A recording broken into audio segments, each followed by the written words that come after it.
Barbershop conversation, guys. Feel free, hit the subscribe button. So, Danny Garcia rewatched the fight and said he won. Now, I told everybody yesterday, I told every media outlet that could hear my voice, I said, the more you watch this fight, the more you're going to think Danny Garcia won, because he caught, I told everyone, I'm not backtracking or nothing like that, but I told everyone that, because I probably had a conversation with 70 people, and I says, oh, it was from, they'll put it in the comment section. I said, the more you watch this fight, the more you're going to think it was a draw or Danny won. Now, watching the fight, I had Shawn Porter winning or a draw. And when you watch it, you're going to see how many punches Danny Garcia caught. I mean, he caught so many punches. You know what I mean? And the biggest, a huge difference in this fight, I thought, was reaction to your opponent's work. Danny Garcia sometimes overreacted to Danny Garcia and jumped out of the pocket kind of aggressively, which alarmed the judges that Shawn Porter is hitting him with a lot of punches, when in actuality, he was catching a lot of shit on his elbows. You understand, rolling with the punch, doing a whole bunch of shit. You understand what I'm saying? That Prince Ahmed shit, not as good as Prince Ahmed, but you know what I mean? I told you guys, go watch my videos. Now, 2 weeks ago, I did a video on Danny Garcia about how he catches his punches. He rolls with everything. He catches 1, 2, he catches. And I told you guys you wouldn't be able to see it because I'm going to put a picture over it, so you're not going to be able to see me reenacting what Danny Garcia does.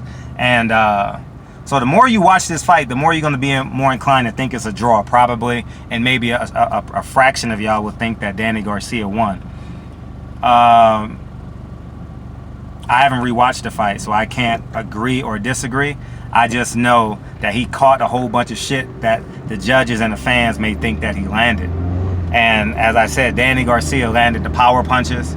I thought Danny Garcia should have used his jab more, and more importantly, should have stood in the pocket, should have stayed in the pocket, because Shawn Porter wasn't really coming with power shots.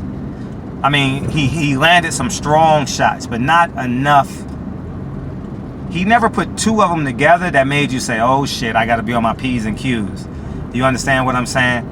And Shawn Porter's activity, he was the better athlete that night. I think he's the better athlete overall.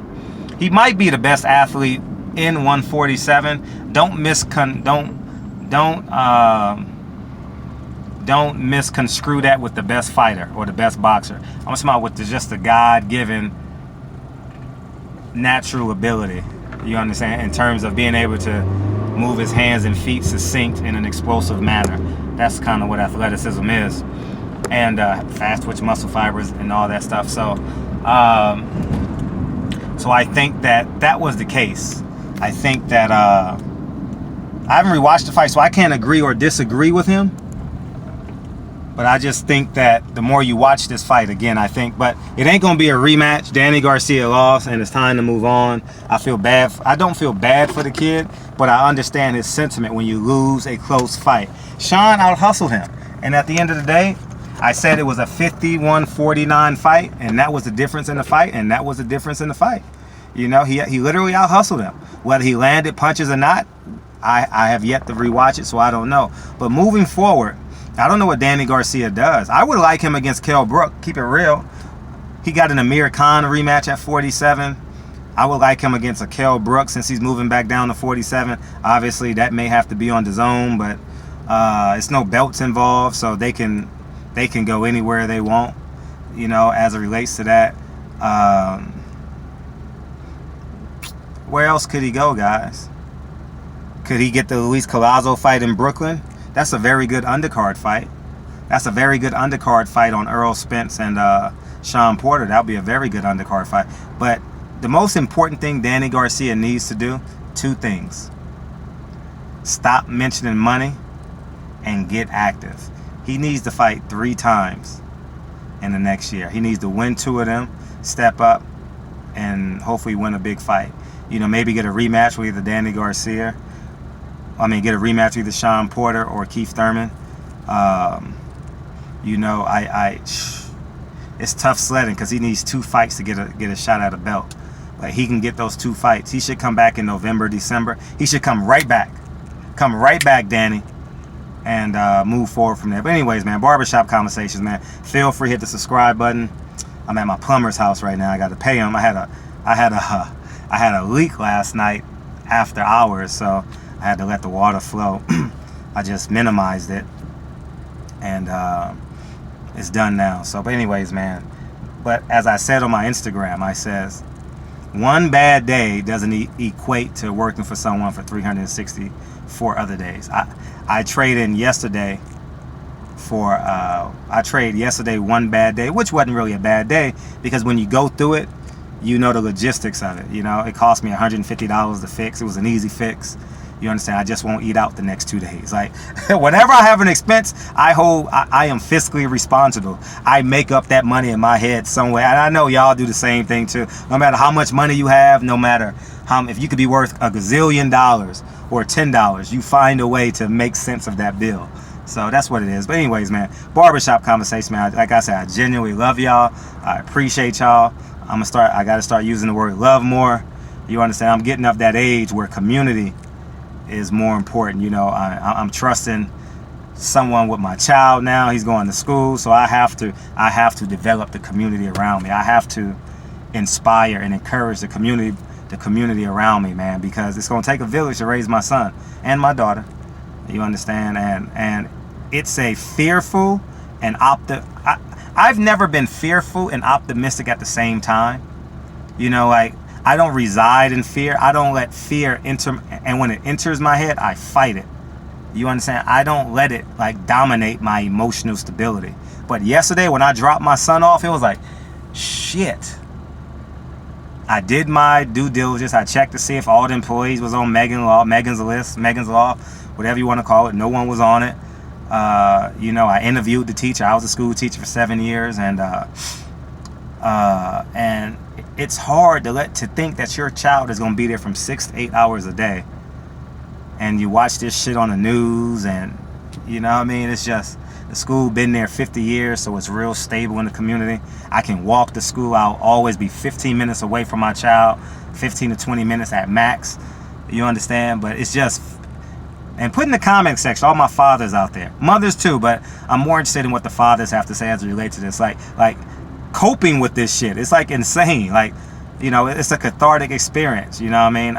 Like, I'm fighting not to go to his school right now. I'm literally fighting. So anyways, man, barbershop conversations, man. Feel free to subscribe, but I'm tired of rambling. But me talking to you guys, which is a community, is a cathartic experience. So barbershop conversations, man. Feel free to hit the subscribe button. And I love y'all. Thank you for supporting me over the last 3 years. It's like 3 years in June. I had my YouTube channel. So I just want to say thank you. I fuck with y'all heavy. And like I said, if y'all got like music videos and shit, original music, I can't put... Frankie! Hey, I gotta pay your uncle. I was about to knock on your door. Gotta pay my plumber real quick.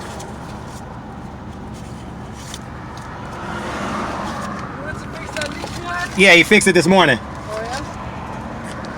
I appreciate y'all. Oh, that's this money. How you doing? I'm good. I ain't seen you in the gym. Huh? I ain't seen you in the gym. That gym, I go to Wildcard now. Oh, shit. Okay. All right. I just finished running right now. Okay, good. I'll be at the gym like around 5. Okay. We're gonna take care of some things right now. Okay. Post boxing more. Huh. I will, but they don't let me take video. Oh yeah, you can't take video in Westside. You're right. All right, then take care. All right, tell your uncle I said thank you. Thank you again, man. No Great family, man. I appreciate y'all. Yep, all the time. Yep. So anyways, I'm gone. Had to pay my plumber. And that's it, man. But I appreciate y'all. And more videos to come today. Oh, like I was saying, if you guys have any original music and shit, I told y'all, this is y'all motherfucking channel. Give me something to post, but I can't, if it's not original, I can't post it. And I'm sorry, I can't take that risk, man. You know what I mean? YouTube don't be playing. They find ways to demonetize you and give you a strike. So I don't want to go that route. But and another thing too, if you guys want to ask me a question, go to my DM and Instagram. I respond within 5 minutes. don't put it in the comment section because I'm going to miss it. I respond to some of y'all in the comment section, but I know I miss a whole bunch. You understand? Because sometimes the comments don't go through. You put a link, and if you put a link in the comment section, it immediately goes to spam. I just want you guys to know that. So anyways, man, I appreciate y'all again. I'm being repetitive. I holla. Peace.